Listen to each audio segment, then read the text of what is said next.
مطالعہ کیسے کیا جائے اس کے حوالے سے یہ ہے کہ جو مطالعے کے آداب ہیں ان کا خیال کیا جائے۔ سب سے پہلی چیز ہوتی ہے کہ با مقصد مطالعہ کیا جائے، بے مقصد مطالعہ نہ ہو۔ بے مقصد اور با مقصد میں کیا فرق ہے کہ آپ مطالعے پر ایک مرتبہ یہ غور کر لیں کہ میں کیوں کر رہا ہوں، کیا صرف وقت گزارنے کے لیے یا معلومات حاصل کرنے کے لیے یا علم حاصل کرنے کے لیے، اور یہ معلومات اور علم مجھے کہیں فائدہ دے گا یا نہیں دے گا۔ تو ان چیزوں کے اعتبار سے مطالعہ کریں۔ تو جب آپ با مقصد کا فلٹر لگا دیں گے نا وہاں پر، تو بہت سارے مطالعے جو نا وہ سائڈ میں ہو جائیں گے اور آپ مقصدیت پہ آ جائیں گے۔ نمبر 2 یہ ہوتا ہے کہ جب مطالعہ کریں تو اس وقت نہ تو بہت زیادہ بھوک لگی ہوئی ہو اور نہ اتنا پیٹ بھر کے کھایا ہو کہ توجہ ادھر ہی جاتی رہے۔ اسی طرح پانی وانی پی کے بیٹھیں، واش روم کی عادت جو ہے نا اسے فارغ ہو کے بیٹھیں، شور والی جگہ سے ہٹ کے بیٹھیں، وقت وہ رکھیں کہ جس میں آپ کا ذہن تازہ ہوتا ہے، تر و تازہ ہوتا ہے اور توجہ آپ کی باقی رہتی ہے۔ تو جب ان چیزوں کو سامنے رکھ کے مطالعہ کریں گے تو یہ آپ کا مطالعہ بڑے اچھے انداز میں ہوگا۔ اچھا، پھر اس کے بعد جب کتاب پڑھی جاتی ہے تو کتاب پڑھنے کا طریقہ یہ ہوتا ہے کہ پہلے اس کی انڈیکس پڑھتے ہیں، فہرست پڑھتے ہیں، فہرست پڑھ کے پھر اس کے بعد کتاب کا سرسری مطالعہ کرتے ہیں۔ سرسری مطالعہ یہ ہوتا ہے کہ آپ اس کا پیج کھولتے ہیں، کسی بھی چیپٹر کا ابتدائی اور آخری، ابتدائی آخری یوں کر کے آپ اس کو گزارتے جاتے ہیں، ایک مرتبہ یوں مطالعہ کرتے ہیں، پھر اس کے بعد پورا بالاستیعاب جسے کہتے ہیں، کور ٹو کور، پورے توجہ کے ساتھ مطالعہ کرتے ہیں۔ پھر اس کے بعد آپ مطالعہ کرتے ہیں دوبارہ سرسری، جیسے پہلی مرتبہ میں کیا تھا۔ اب اس کے بعد آپ دوبارہ ایک مرتبہ انڈیکس کو دیکھتے ہیں۔ انڈیکس کو دیکھ کے آپ یہ سمجھتے ہیں کہ یار انڈیکس میں جو لکھا ہوا ہے کیا یہ مجھے آ گیا، کیا یہ میری معلومات میں آ گیا۔ اب فہرست پڑھتے آپ کو لگے کہ یار یہ بات تو مجھے سمجھ نہیں آ رہی، یہ کیا مطلب تھا اس کا، تو اب یہ جو مطلب نہیں سمجھ آ رہا آپ صرف جا کے اس کو پڑھیں۔ جب آپ اس انداز میں پڑھتے ہیں، اور اس کے ساتھ ایک بہت اہم چیز یہ ہوتی ہے کہ آپ نشان لگاتے ہیں، کتاب کو ہائی لائٹ کرتے ہیں یا ڈائری ساتھ رکھ کے اس پہ لکھتے ہیں۔ جب آپ یوں مطالعہ کرتے ہیں تو یوں سمجھ لیں کہ آپ نے اس پوری کتاب کو نچوڑ کر آپ نے جو ہے نا وہ اپنے گویا اندر اتار لیا۔ تو یہ مطالعہ کرنے کا بیسٹ طریقہ ہوتا ہے۔ تو یہ ایک ایفیکٹو طریقہ میں نے آپ کو عرض کر دیا۔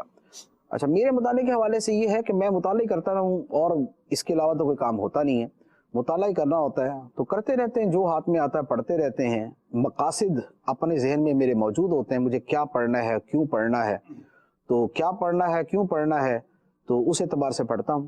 اور پھر یہ بھی ہوتا ہے کہ زندگی کے ہر فیز کے اندر مطالعے کا ایک ہی انداز نہیں رہتا، کیونکہ جب آپ شروع میں پڑھتے ہیں تو آپ پوری تفصیل سے پڑھتے ہیں، لیکن جب آپ بہت ایک 10-15 سال آپ کے مطالعے میں گزر جائیں تو پھر باتیں تکرار کے ساتھ آنا شروع ہو جاتی ہیں، کیونکہ وہ چیز آپ نے پہلے پڑھی ہوتی ہے، اب آپ کو اس طرح توجہ اور تفصیل سے پڑھنے کی حاجت نہیں ہے۔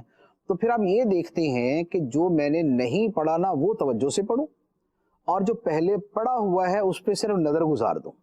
تو یوں پھر آپ بہت ساری تیزی کے ساتھ آپ صفحے پلٹتے جاتے ہیں، کتابیں پڑھتے جاتے ہیں۔ مثال کے طور پہ تصوف کی کتابیں ہیں، تصوف کی کتابیں یوں سمجھ رہے ہیں کہ میں آپ کو اس کی ایک مثال، پرٹیکولر مثال دے دیتا ہوں اسپیسیفک، کہ جیسے نقشبندی تصوف کی جو کتابیں، ان میں لطائف کا بیان بڑی کثرت کے ساتھ ہوتا ہے۔ اچھا، ایک لطائف کا بیان ہوتا ہے اور ایک 8 اصول ہیں۔ تو نقشبندیہ کے اندر وہ 8 اصول جو ہے وہ بڑی کثرت سے چلتے ہیں، خلوت در انجمن، اس طرح کے الفاظ کے ساتھ۔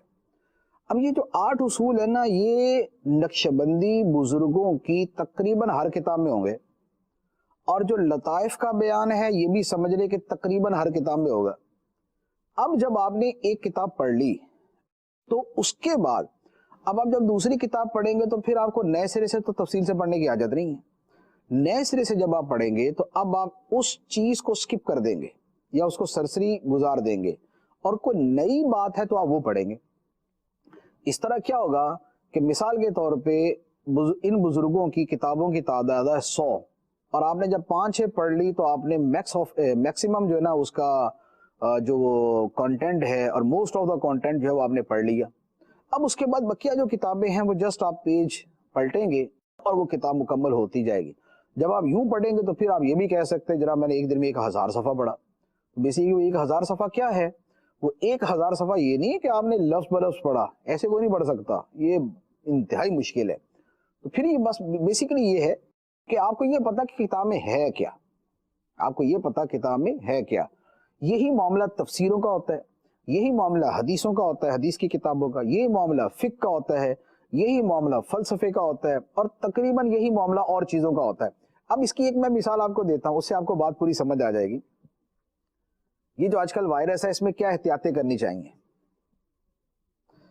میرا خیال ہے کہ اگر 1000 بندوں کو بھی آپ پڑھیں گے نا تو تقریباً وہی ہوگا کہ بھائی صاحب ہاتھ دھوتے رہیں، سینیٹائزر استعمال کریں، چہرے کو چھونا نہیں ہے، گلے لگنا نہیں ہے، باہر نکلنا نہیں ہے، اور باقی وہ جو نا سپرے وغیرہ گھر میں ڈیٹول کا کرتے رہے. یہ آپ نے پڑھ لیا نا، اب آپ اس کے بعد آئنسٹائن کی تھیوری پڑھ لیں یہ کرونا وائرس کے اوپر، یہ ہے نہیں ویسے کہہ رہا ہوں، اب اس کی وجہ تھیوری پڑھ لیں، اور یا ہمارے اپنے جو گلی کے اندر کوئی جھاڑو وارو پھیرتا ہے اس کو پڑھ لیں.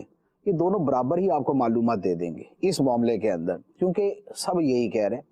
تو جب آپ نے ایک مرتبہ پڑھ لیا تو اب آپ کو 100 مرتبہ پوسٹیں آئیں، 100 مرتبہ کتابیں آئیں، 100 مرتبہ آپ کو جناب وہ پمفلٹ آئیں، احتیاط بھائی یہی ہونا اس کے اندر، یہی ہونا. تو اب نئے سرے سے پڑھنے کی حاجت نہیں ہے، اب پہیا نئے سرے سے ایجاد کرنے کی ضرورت نہیں ہے. تو یہ ہوتا ہے مطالعے کے اندر ایک بڑا بنیادی نقطہ.